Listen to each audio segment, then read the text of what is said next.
বিদেশি আর প্লাস্টিকজাত পণ্যে বাজার যখন সয়লাব, দেশীয় হস্তশিল্প তখন বাজার দখলের প্রতিযোগিতায় টিকে থাকার লড়াই করছে। এটা এটা তো ভালো জিনিস। হ্যাঁ, এটা ভালো এবং স্বাস্থ্যকর।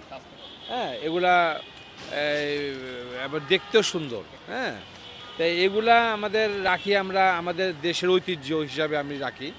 হ্যাঁ, অন্য কিছু রাখি, এর পাশাপাশি আমি এগুলোই রাখি। হ্যাঁ, তা আসলে এগুলো চলে, এগুলো মানুষ এখনও পছন্দ করে এবং এগুলো নেয় এবং বিভিন্ন অনুষ্ঠানে বিভিন্ন প্রোগ্রামে এগুলো চলে। মোটামুটি এটা আমার এখানে সব ধরনের লোকই আসে। হ্যাঁ, যেমন আপনার বিয়ে শাদী অনুষ্ঠান হলে তখন এগুলো চলে একটু ভালো। হ্যাঁ, আবার ইভেন্টের যারা আছে তারা, আবার যারা দোকান বানায়, দোকান সাজায়। হ্যাঁ, তো এরা হচ্ছে একটু আমাদের বড় বড় আর কি অর্ডার দেয়, আর এমনি খুচরা আমাদের বিক্রি হয়। নানান রকমের দেশীয় দৃষ্টিনন্দন হস্তশিল্পের মেলা বসেছে ঢাকার শাহবাগে। নিত্য প্রয়োজনীয় দেশীয় হস্তশিল্পের বাহারি পণ্য রুচিশীল আর শৌখিন মানুষের সহজেই দৃষ্টি আকর্ষণ করবে। পাটের আইটেমটা একটু বেশি।